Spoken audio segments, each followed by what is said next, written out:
고품격 날라리 방송 한준희 장지연의 원투펀치 254화 1부 시작하겠습니다. 오늘도 좀 안타까운 소식으로 시작을 해야 될 것 같습니다. 장지연 해설위원님이 또 한 번 올킬패를 달성을 했습니다. 뭐든지 한 번 하면 2주 연속으로 해요. 네. 네, 지난번에도 한번 그러지 않았어요? 맞아요. 왜 그러시는 거예요? 이렇게 틀리기도 힘들어요. 저희도 뭐 그렇게 잘한 건 아니에요. 특히 이제 저도 뭐 그렇게 잘한 건 아닌데 네. 그래도 통산 몇 개 맞추셨어요? 아니 뭐 맞췄어요. 저도. 하나 맞췄죠? 아유 맞췄어요. 하나 맞힌 거라 다 틀린 거라. 통산이 있잖아. 통산. 참 이게 참 사람을 죽여요. 맞아요. 네, 이게 다음에서 참 어려운 경기만 꼽아가지고 딱 주는지. 네. 실제로 이거 저 승부 예측 뽑으면은 이런 경기 뽑겠어요? 네, 이런 경기 안 하거든요. 그래요? 그럼 어떤 경기? 어떤 이런 경기 경기요? 미쳤다고 해요? 이런 경기? 누가 이길지 모르는 경기? 이런 경기 안 아니 해요. 다음에는 그 다음 카카오 담당자분께 네. 한번 부탁을 드려서 장 의원님이 뽑는 경기로만 한번 해보는 거 어때요? 한번 그럼요. 그럴까요? 네. 참 이게 뭐라고 죄송합니다. 국내 최고의 축구 해설가 두 분을 이렇게 아웅다웅하게 만들어요. 참 초라하게 그렇죠? 제 인생의 최고의 내리막을 지금 걷고 있어요. 네, 지금.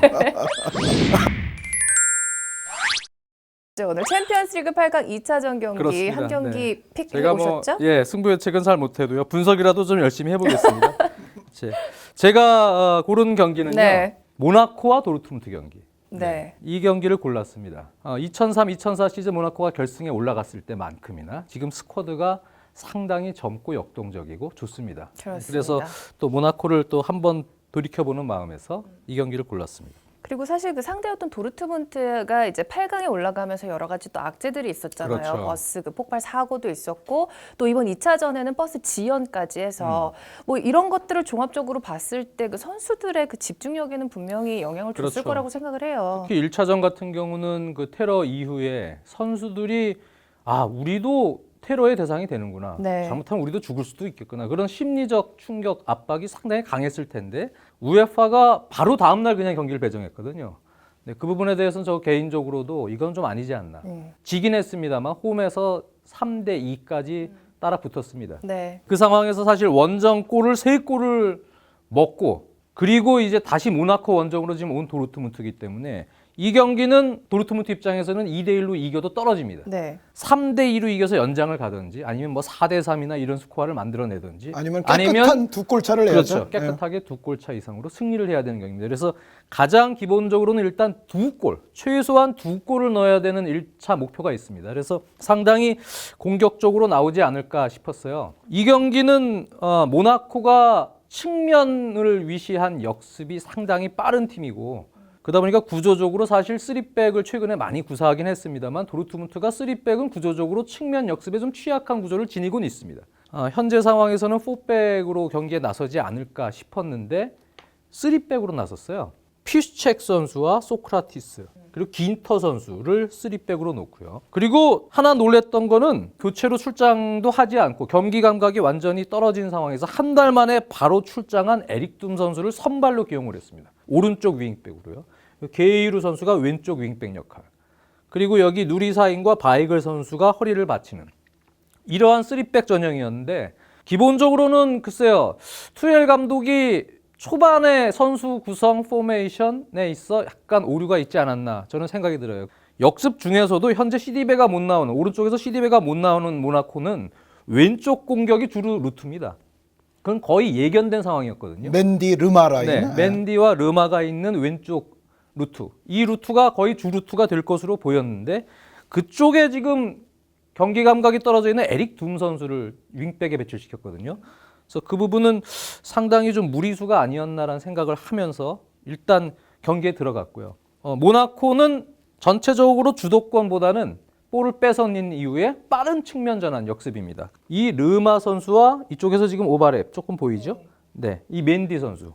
이 왼쪽 수비와 왼쪽 미드필더 라인은 항상 교차 움직임을 가져갑니다. 그러면서 상대 수비진을 이제 교란하는데 르마 선수는 이런 세컨볼 상황에서도 볼을 잡았을 때 중앙에서 볼을 잡고 들어가는 횟수가 많았거든요. 중앙에서는 바이글 선수가 할 수 없이 이 위치에 배치가 되어 있기 때문에 르마 선수를 지금 마크하는 상황입니다. 르마 선수가 지금 볼을 잡고 들어갑니다. 자, 맨디에게 지금 주고 들어가죠. 네, 이 상황에서 뭐가 휙 지나갈 거예요. 휙 지나갔죠 지금. 네, 안 보였어요. 휙 네. 지나갔어요. 네. 네, 맨디 앞으로 네. 르마가 돌아서 왼쪽 사이드로 확 돌아뛴 겁니다. 엄청나게 빠른 속도로. 그것을 따라간 선수는 중앙 미드필더였던 바이글이었죠. 그러니까 맨디가 그러니까 안쪽으로 들어옵니다. 네, 이미 르마 선수는 이 중앙에 있다가 이쪽으로 돌아뛰었습니다.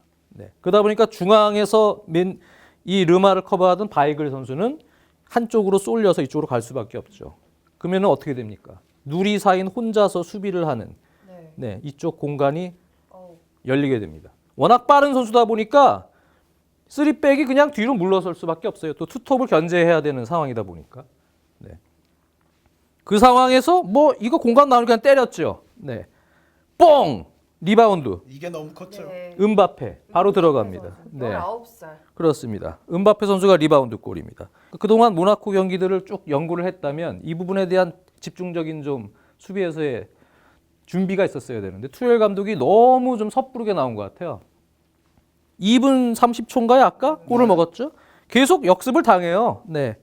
지금도 볼 잡고 팔커가 내주고요. 또 르마입니다. 네. 왼쪽 미드필더인데 또 중앙부터 시작을 하죠. 그리고 여기 벌써 스타트 끊었어요. 맨디. 네. 네. 또 들어옵니다. 중앙으로 또 칩니다. 그러다 보니까 에릭 둠 선수가 경기 감각이 저하된 상황에서 엄청나게 스프린트를 하고 있는 맨디 선수를 커버를 해야 되는 상황인데 지금 이 시선을 보면 같이 보고 있어요. 이쪽을 보고 있고 뭐 두 선수 지금 뭐 공격 가담도 하랴 수비에서 수비 전환도 하랴 에릭 둠 선수에게 너무 많은 부하가 걸리는 그러한 수비 전환입니다. 참 단순한 것 같으면서도 이 왼쪽에 있는 두 선수의 기량과 움직임이 워낙에 위력적이다 보니까 알면서도 사실은 막기가 쉽지는 않은 쉽지는 않았는데 움직임인 것 이제 같아요. 구조적으로는 사실은 미드필더가 와이드하게 한 명이 지원해주고 포백의 측면 수비수가 일자 컨트롤을 하면서 내려서서 거기서 지역방 형태로 잡아줘야 되는 겁니다. 거기에 미드필더가 커버를 들어와야 그게 정상적인 이쪽 수비에 대한 견제입니다. 그러니까 기본적으로는 포백이 훨씬 그렇죠. 나았다는 예. 생각이 저도 그러니까 듭니다. 4백으로 운영을 했어야 됩니다. 근데 지금 3백의 구조도 그렇고 에릭 둠 선수 컨디션이 완전치 않은 선수의 기용도 완전한 패착이었죠. 전반에요. 근데 제가 좀 자주 말씀드리는 거 하나 있잖아요. 아무리 빠른 시간대라도 이쯤 됐으면은 대책을 바꿔야 된다. 빨리 좀 선택을 해야 돼. 이때 그러니까 뭐 선수를 바꾸건 포진을 바꾸건 사실 자기 자존심 접고 사실은 빠르게 맞습니다. 대책 나오는 게 12분이건 15분이건 그게 옳습니다. 이게 아니다 싶으면 빨리 바꿔줘야 되는데 결단이 조금 느려지기 시작했죠. 오히려 도르트문트 입장에서는요. 사실 모나코의 약점은 센터백들의 수준이 사실은 챔피언스리그 4강 올라갈 정도는 아닙니다. 다른 포지션에 비해서 다른 포지션에 비해서 제메르송이나 글리크 지금 글리크의 수비고 제메르송인데 이 두 선수의 기량은 제가 볼 때는 챔피언스리그 4강 올라갈 정도는 아니에요. 그만큼 센터백들은 1대1 기량에 있어서 조금 약점을 노출하고 있고 글릭 같은 선수는 수비의 전환 시에 스피드에도 좀 문제가 있거든요. 직접 오바메양이나 로이스 같은 순발력이 있고 기술이 있는 선수에게 1대1 수비가 되는 걸 제일 싫어합니다. 도르트문트 입장에서는 길게 오바메양에게 그냥 경합을 시켜주는 것도 하나의 방법이었죠. 지금 바로 때려넣었죠. 글릭 선수가 자신이 없으니까 그냥 잡아 끌어요. 반칙 얻어냈어요. 그래서 이 세트피스 기회가 왔죠. 자, 이 세트피스 기회에 누리사인 선수. 사실 어릴 때는 왼발 프리킥 상당히 좋았던 선수인데 최근에는 프리킥 골을 보는 경우가 거의 가물가물하거든요. 누리사인에게 근데 왼발 프리킥 기회가 왔습니다. 근데 이게 도르트문트에게 골운이 따르지 않습니다. 아 기둥마저도 네. 이런 식으로 맞으면 들어가는 경우도 많은데 그러니까. 예, 네. 정말 미세한 차이였던 것 같아요. 자, 또 바칼쿠가 볼을 뺏어내고 팔카오의 리턴 또 역습입니다. 네. 네, 또 중앙에 있는 선수. 물어볼 것 같아요, 왠지. 그쵸, 저한테요. 그쵸? 물어보기 전에 대답해야지. 르마네요. 네, 맞아요. 네, 르마 선수. 네, 항상 중앙엔 르마, 사이드에는 맨디. 맨디. 예. 네, 이제 다 외우지 않았습니까? 이제? 네, 르마 선수가 달고 뜁니다. 네, 근데 지금 일렬 횡대인가요? 이미 늦었어. 네, 중앙 이미 미드필더 두 명인 사힌과 바이글 선수는 이미 스피드를 잡지 못하게 되겠어요. 네. 그럼 이제 수비 대응이 깨지게 돼 그렇죠. 있어요. 저런 네. 상황이면. 그렇게 되면 벌써 보세요. 놓쳤죠? 네. 이러면 3백 3명. 네. 에릭 둠 선수 오른쪽 윙백 선수가 르마 잡는다고 지금 들어갔습니다. 근데 벌써 공격 숫자 보세요. 여기에 음바페 있죠. 팔카오 있죠. 실바 있죠. 그리고 지금 보이지 않지만 이미 벌써 이만큼 나타나겠죠 이제. 나타날 홍길동처럼 뛰어오고 있을 맨디가 있을 겁니다. 네. 네. 그러면 5명 대 4명 싸움이 되는 상황이 되겠죠. 그러니까 더 돌려보지 않아도 궁극적으로 이 장면의 앞날은 뭐냐면 이쪽이 비게 될 거예요. 그렇죠. 네. 왜냐하면 지금 다 지금 중앙 쪽으로 몰려 있지 그러니까요. 않습니까 결국은? 네. 도르트문트 그러니까 선수들이 지금 벌써- 측면 대비가 안 돼요. 왜 그러냐면 허겁지겁 이쪽 공의 움직임에 따라 지금 밸런스가 숫자가 부족하기 때문에 르마 선수가 가다가 이거 보세요. 지금 여기까지 왔어요. 여기까지 커버가 안 되죠 도르트문트는. 허겁지겁 다시 이 에릭 둠 선수가 지금 커버를 하러 왔는데요. 피스책 선수랑 같이. 완타치로 그냥 이 두 선수를 바보로 만들어 버립니다. 그런데 벌써 공의 시야는 르마 선수를 다 놓치고 있어요. 네, 이쪽만 보고 있어요. 음바페 잡고 완타치. 이번에는 네. 이제 중앙이 비겠죠. 지금 다시 중앙으로 달려온 르마 선수를 이제야 확인합니다. 여기서는 르마 선수가 크로스를 올릴 수도 있고 측면으로 줄 수도 있고 여러 선택지가 있는데요. 팔카오 선수가 속된 말로 이른바 눈치 깠어요. 네. 싹 들어올 네. 준비하고 있죠. 르마가 크로스 갑니다. 팔카오 돌려놓고 네. 2대 0. 이게 16분까지의 상황이니까요. 네. 모나코의 왼쪽 라인에 잘못된 구조적인 전술 운영과 에릭 둠의 기용이 초토화됐다. 그렇게 봐도 무방합니다. 자, 그러니까요. 지금 코치입니다. 저쪽에서 이제 오스망 덴벨레 몸 풀고 있었거든요. 사인 보냅니다. 오라는 거예요. 에릭 둠 선수가 역시 빠지고 덴벨레가 들어가면서 4백으로 바뀝니다. 4-2-3-1 형태가 됩니다. 그러면서 우스망 덴벨레는 이제 2선 라인 안으로 들어갔거든요. 일단 구조적인 전술 운영 틀을 바꿔놓고 우스망 덴벨레 2선 자원을 늘려서 조금 안정적으로 들어가겠다. 도르트문트는 4백으로 바꾼 이후에 일단 첫 번째가 빌드업이 좀 안정화됐었습니다. 공격에서 조금 숫자를 밀어놓고 만들어갈 수 있는 부분 전술이나 찬스 기회를 많이 엿볼 수 있었고요. 그러면서 조금씩 도르트문트가 이제 주도를 하고 자신의 리듬대로 좀 가기 시작했어요. 우스망 덴벨레, 피스책이 이제 4백의 측면 수비수로 오버랩을 했고요. 자, 로이스가 가슴 떨궈주고 카가와가 왼쪽으로 잘 열었습니다. 근데 여기서 크로스를 했어요. 오바메양이 오는 걸 보고. 근데 여기 사실 수비가 하나, 둘, 뭐 셋, 넷 이렇게 있었다는 점을 고려하면 지금 이 상황은 제가 볼 때 게이루가 왼발로 그냥 때려야 됩니다. 네. 선택을 했어야 되는데 이때도 이제 마무리할 때 선택에 있어서 아쉬움이 있었던 아주 중요한 장면이었어요. 전반에 그래도 따라 붙어 놨으면 좀 그러니까요. 조금 나았을 네. 텐데. 그래서 2대 1이라도 만들어 놓으면 후반 가면 이제 2골만 넣으면 되는 상황이었기 그렇죠. 때문에 네. 3대 2까지 가면 연장 승부를 한번 볼 수 있었는데 결국은 후반으로 그냥 갑니다. 2대 0 상황에서 후반 들어서는 슈멜처가 투입이 됐습니다. 네. 그러면서 게이루 선수를 미드필더로 올렸습니다. 누리사인 대신 게이루가 미드필더로 올라와도 공격적으로 좀 가담 능력이 좀 좋기 때문에 공격적으로 조금 더 발전된 형태로 이제 시도를 했던 투엘 감독인데요. 지금 이 맨디 선수인데요.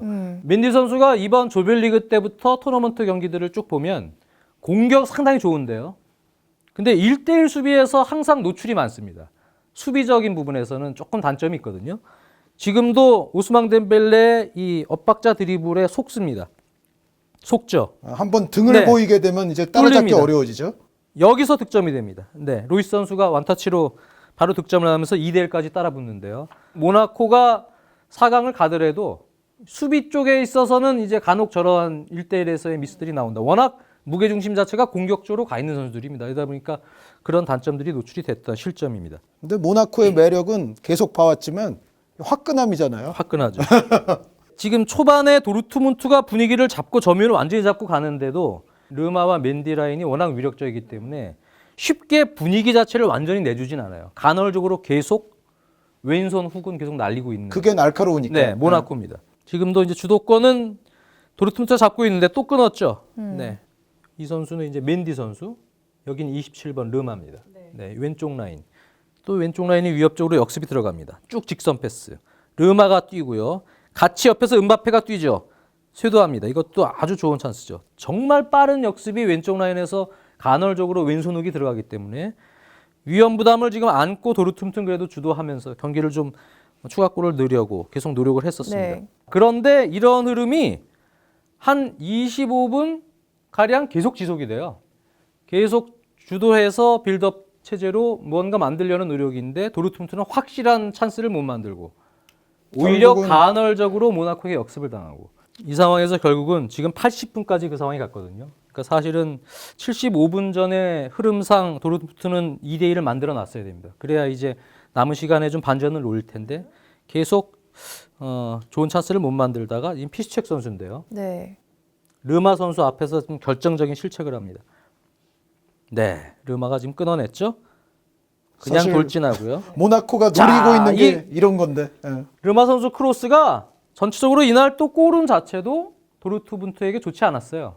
네, 도르트문트는 프리킥에 골대를 맞았고 반면에 모나코는 지금 르마의 크로스가 굴절이 되면서 교체 투입된 제르망에게 딱 떨어집니다. 제르망이 밀어넣습니다. 네, 게임 끝났어요. 네, 끝났어요. 네, 이렇게 되면은 3골 먹고 4대3으로 역전을 해야 되는 도르트문트이기 때문에 남은 시간을 고려할 때 3골을 남은 시간 동안 더 넣는다는 건 상당히 힘든 상황이 그렇죠. 됐고 결국 이 경기는 이제 그런 식으로 도르트문트가 탈락을 하고 말았는데 경기 초반에 선발 라인업의 구성과 전술적 포메이션을 상대적인 모나코의 특성을 파악하지 못한 채 들어오지 않았나. 투엘 감독의 그런 전술적 미스라고 저는 생각이 듭니다. 투엘 감독이 그래도 자신들이 요즘 잘해왔던 게 그걸로 더 잘하는 게 좋다라는 좀 판단을 했던 것 같은데 이제부터는 근데 약간 그림이 다른 게 모나코가 이제 저희 녹화 기준으로는 어떤 팀을 만나게 될지 모르겠습니다만 남아있는 세 팀은 다 기본적으로 4백입니다. 네. 그러니까 3백으로 모나코에게 맞설 팀들은 이제는 남아있지는 않다는 거. 저희가 이제 원투펀치에서 이번에 AS 모나코가 뭔가 일 낼 것 같다라는 말 했잖아요. 근데 아직까지 그 촉이 잘 통하고 있는 것 같습니다. 자, 이제 한번 저희의 날카로운 촉을 다시 한번 시험해 볼 때가 왔습니다. 기다렸던 순간이 왔군요. 네, 자, 네. 이번 주 승부 예측 3경기 드리도록 하겠습니다. 먼저 첫 번째 경기, FA컵 첼시와 토트넘의 경기입니다. 이 경기 네. 어떻게 보시나요? 토트넘의 한 점차 승리 봅니다. 저 내용 구구절절 얘기해봐야 맨날 틀리는데 뭐 내용을 얘기를 해요. 결과 얘기할게요. 알겠습니다. 토트넘의 승리 예상하셨고요. 한준희 위원님은요? 사실 이 대결 같은 경우는 이제 맨체스터 유나이티드를 상대로 했던 경기에서 첼시가 엄청나게 좀 뼈아픈 실족을 경험을 했기 때문에 콘테 감독 정도 되는 전술가가 과연 연이어서 또 이런 중요한 경기에서 또 실족할 것이냐라는 의심을 강하게 하게 되면 첼시의 손을 들어줄 수도 있겠지만 그러나 이제 역으로 이제 맨유가 첼시를 거꾸로 트리는 것을 보고 다른 팀들이 느낄 수 있는 거는 오히려 첼시를 파괴할 수 있는 요령에 대해서 뭔가 이제 가짓수를 점점 다른 팀들도 늘려간단 말이죠. 왜 저 시즌 전반부에는 장 의원님이 항상 첼시 파괴법 강조하신 게 이게 토트넘이 한 거예요? 그러니까 키 작은 선수들이 있는 그쪽 노려라. 그 예를 잘 보여준 팀이 아스필리쿠에타, 토트넘이었죠. 모제스, 그 다음에 캉테가 또 커버하는 먼 쪽 포스트죠. 그쪽으로 카일 워커가 계속 얼리 크로스 때리지 않았어요? 네, 그래서 델리 알리가 다 넣지 않았어요? 그게 1차 약점이었고요. 노출. 그런데 이번에 여기 2차 약점은 또 추가가 사실 됐죠. 첼시 팬들은 다 알고 있었거든요. 네. 요즘에 코스타는 요즘에 폼이 워낙 안 좋고요. 솔직히 얘기하면 요즘에 공격이 아제르 원맨 팀이었어요. 그렇죠. 아자르만 잡으면 된다. 그 사실은 저도 그렇습니다만 아자르 맨투맨만 붙으면 끝나는데 근데 그걸 무리뉴가 하더라고요. 그래서 제가 경기 시작하고 깜짝 놀랐어요. 근데 그 무리뉴가 붙더라고요. 그러니까 두 가지 약점이 지금 다 노출이 됐거든요. 그러니까 이번에 아마 콘테 감독이 전술적 변화를 가져갈 가능성도 저는 있다고 보여지는데 그게 오히려 조금 안 해본 또 손발이 좀 안 맞는 어그러진 모습으로 나올 가능성이 있고요. 토트넘은 지금 워낙 밸런스가 좋아요.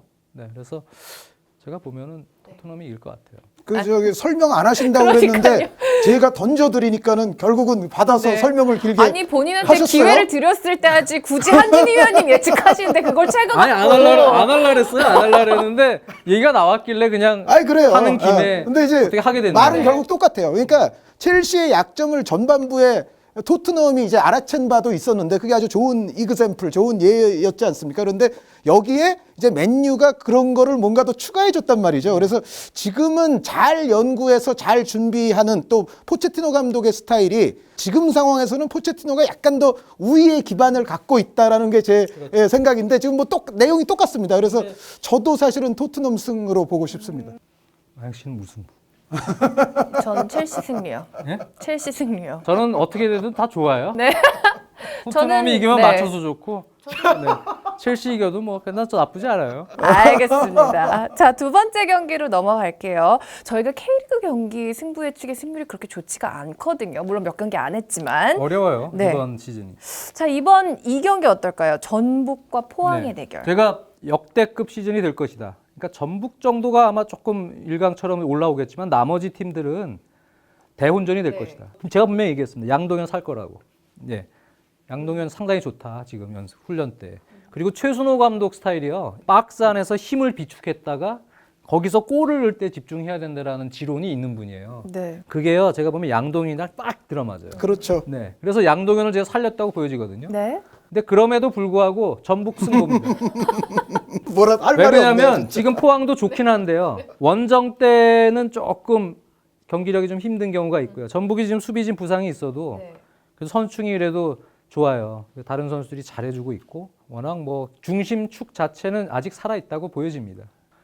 전체적인 밸런스는 전북이 한 골 정도는 앞서지 않을까 보고 있습니다. 이번 주말 K리그는 뭐 클래식이든 챌린지든 지금 FA컵 주중 경기를 다 치렀어요. 그런데 올 시즌에 적어도 와서부터는 이제 챌린지 팀이랑 붙으면은 굉장히 지금 고전을 하고 이제 탈락하는 팀들이 나오기 시작했는데 그 동병상련이 사실은 전북과 포항이 또 똑같습니다. 그런데 게다가 이 팀들이 주중에 연장전 했던 것도 똑같아요. 그래서 어떻게 보면 이제 소모는 굉장히 많은 상황인데 두 팀이 모두 소모가 많은 상황이기 때문에 저도 전북승을 봅니다. 이 상황에서 반등할 수 있는 그래도 선수층과 힘은 홈팀인 전북이 조금 네. 더 갖고 있지 않냐. 그러니까 둘 다 힘 빠졌을 때 어디가 그래도 좀 나을까요? 그래도 조금 두터운 팀이 낫다라는 측면에서 저는 전북승을 봅니다. 제 생각에 이거 따라올 것 같아. 저건 틀릴 것 같아. 이거 아니 저건 맞을 것 같은데 이거 눈치가 좋아요. 네. 이거 따라올 것 같아. 따라갈까요? 무승부 가겠습니다. 무승부. 저는. 네. 현실적이에요. 그렇죠. 네, 눈치가 좀 빠르죠. 자, 마지막 경기 드리겠습니다. 치열한 경기죠. 네. 엘 클라시코 레알 마드리드와 바르셀로나의 저 매치업. 빨리빨리 할게요. 네. 저 레알승. 레알 승? 네. 네. 그리고 또 이제 한준희 의원님 예측하실 때 끼어드실 거죠. 아니 근데 이번에 진짜 얘기 안 할게요. 네. 얘기 안 해요. 얘기해봐야 아무 소용이 없더라고요. 지금 상황에서는 일감은 레알 마드리드의 우세가 맞습니다. 그러니까 그 레알 마드리드도 물론 바이에른 뮌헨을 상대로 엄청나게 고전한 경기를 치르기는 했습니다만 그래도 레알이 하루 일찍 경기를 치렀었고 바르셀로나는 유벤투스를 상대로 얻어낸 소득은 없지만은 어쨌든 선수들이 모든 거를 또 불사른 거는 사실이거든요. 여기에 이제 가장 바르셀로나에서 스피디한 어떤 파괴력을 갖고 있는 네이마르 선수가 지금 나올 수 없다는 거 이제 이런 부분들을 다 종합해 보면 그리고 제가 뭐 몇 달 전부터 계속 강조했던 게 그거 아닙니까? 레알 마드리드가 지금 현재 전 세계를 통틀어 봐도 백업 요원들의 퀄리티라든가 선수층이 그렇죠. 가장 양질이고 결국 그게 이제 말을 하고 있는 것이 지금 이제 자국 리그 뭐 챔피언스 리그 잘 나가고 있는 원동력이라는 말씀 드렸는데 교체 자원의 어떤 임팩트를 따져보더라도 레알 마드리드는 거기서 힘을 받을 가능성이 있는 반면에 바르셀로나는 주전급들이 이제 잘해줘야 되는데 점점 네이마르도 못 나오고. 시간이 갈수록 뭔가 좀 처지게 될 가능성이 있지 않나 해서 이 경기는 지금 무승부와 이제 레알 승 사이에서 굉장히 고민을 하게 되는데요. 이 같이 가시는 건가요? 같이 가겠습니다. 아, 자존심 이번에는. 상하네. 네, 같이 가겠습니다. 뭐 알겠습니다. 레알 승으로 하겠습니다. 선심 쓰듯이 뭐 같이 가준다 그러니까 또 자존심 그러니까 상하네. 장지현 의원이 여태까지 2연속 올킬패가 지금 2차례 있었어요. 통산 올킬패가 뭐 4회 아닙니까? 네. 그런데 3연속은 아직 한 적이 없어요. 3연속은 내가 되면요. 3연속 올킬패를 하면 지금 뭐 네? 무슨 뭐 나올 것 같아요 지금. 3연속 올킬패를 하면요. 네? 제가 여기다 10,000원짜리 하나. 네. 아, 도저히 자신이 없다. 10,000원 투척. 10,000원짜리 하나 낼게요. 40,000원짜리 하나만. 네. 네. 그래서 어찌됐건 똑같이 하면 제 생각에 뭐 한두 개는 건지지 않겠어요? 예, 장 의원님과 이번에는 똑같이 하겠습니다. 자존심이 상한다고 하셨는데 바꿀 생각은 없으세요? 생각 없어요. 대세에 따르면 저는 바르셀로나 승리를 가야 되는 거잖아요. 근데 제 생각에 필이 왔어요. 너무 위험 부담이 좀 클 것 같아요. 그래야 신하영이에요. 바르셀로나 승. 무승부 가겠습니다. 무승부 가도록 바르셀로나를 안 하겠습니다. 가는 바람에 이번에 올킬패예요. 아니 지금 너무한 거 아니에요? 아니 그저 느낌이 왔다니까. 느낌 왔어요? 왠지 올킬패할 것 같은 느낌이 왔어요. 이렇다면 저의 픽에 더욱더 확신이 들기 시작합니다. 네, 다음 주 승부 예측 정리해 드리도록 하겠습니다. 첫 번째 매치업 첼시와 토트넘의 경기 한준희 해설위원님과 장지현 해설위원님 두 분 다 토트넘 승리 보셨고요. 저는 첼시의 승리 봤습니다. 두 번째 경기 전북과 포항의 경기 역시 두 분 전북 승리 보셨고요. 저는 무승부 예측했습니다. 마지막 경기 레알 마드리드와 바르셀로나의 경기 역시 이번에도 두 분의 예측이 같았습니다. 레알 승리 보셨고요. 저는 무승부 예측했습니다. 이번에 만약에 한 의원님하고 저하고 지금 같잖아요. 네. 올킬패를 당하면 네. 같이 저희 영화 출연할게요. 무슨 영화요? 덤앤더머. 덤앤더머 그것도 시켜줘야죠. 3. 저희 찍으면 돼요. 따로 여기서 덤앤더머. 네. 자, 제발 저희를 위해서 그런 일이 발생하면 안 될 것 같아요. 지금 이분은 또 가세하기가 굉장히 싫어지는데 지금 가세를 그렇죠. 이미 해버렸어. 네. 두 분은 어찌됐든 한 배를 탔습니다. 네. 자, 다음 주에 결과 한번 확인해 보도록 하고요. 저희 1부 방송 여기서 마치도록 하겠습니다. 2부에서 다시 뵐게요.